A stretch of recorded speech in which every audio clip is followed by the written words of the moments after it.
was gonna say Adam Thielen, but he ain't 6'2". No. Uh, But what number is he? 0? who, Thielen? Yeah. What number is he on the Panthers? Because he's got to be under 16. He's like 1 something. He's in the double digits. Let's throw him in there because maybe we'll get like the conference. He was 6'2". He's 6'2", 19. That's his number. But he's younger than 33, so he's between 27 and 33. Okay, for sure. Okay. Right. Yeah, he's 30. This is AJ Brown. No way. AJ Brown, is it? I don't know. He's the name popping in my head right now. No. 6'1". Oh, okay. 6'1". You got the number though. He's Okay. number 10. Number 10. 10 on the NFC North or NFC West. Oh my God, is it Cooper Kupp? No, Kupp is 6'2". Dog. Cooper Kupp is not 6'2". No, I mean, he is. He is. What?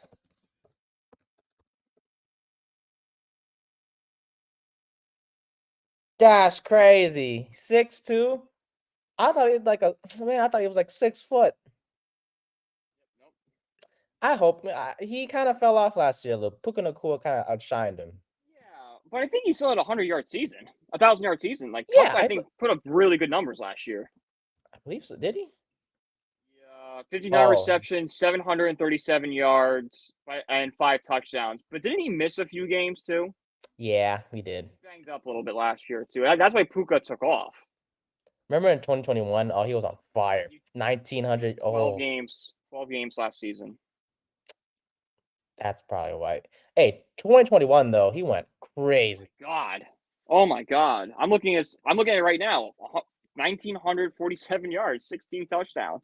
If only he reached 2,000, that would have been that would have been wild. Okay, I guess. All right. Yeah, pretty much does it for this one. We went a little long, but hey, who cares? We got a lot of headlines anyways. Antoine Winfield, by the way, signed an extension before we go. 4 years, $84.1 million. We were talking about Winfield earlier, but the whole Tyler Nubin thing. And Winfield gets a record deal. He's now the NFL's highest paid DB for now. For the Bucs. Give it a week. Yeah. 2 for being nice. Yeah. But that'll do it for episode 10 of the 3rd and 10 podcast. Brian, again, congratulations on graduating. Thank you. Appreciate it. Appreciate it, bro. I'm glad to have you, man, as my co-host. It's an honor and a privilege, brother. So I appreciate it. Same, man. And shout out to you guys for watching and listening. Thank you for supporting our channel on YouTube. Check it out there. Nate Productions is the name of the channel, but that's because we have this podcast and we have the other podcast I'm a part of. So, but it's the home of the 3rd and 10 podcast that I host along here with my guy Brian. So check us out there. Nate Productions is the channel. Our episodes are always on Spotify. The 3rd and 10 podcast is the name. So Spotify, Apple, wherever you get your podcast, well, you can find us on there as well. Episode 11 is scheduled for Thursday. We got schedule release. We got maybe a jersey. I'm just kidding. Yeah. If the Giants release a jersey, I'll go crazy. But schedule release, more Giants headlines, more headlines around the NFL. We'll check in on the Knicks. We'll check in on the Rangers. Hopefully by Thursday, they are into the next round. And we'll see how the Mets fare against the Phillies.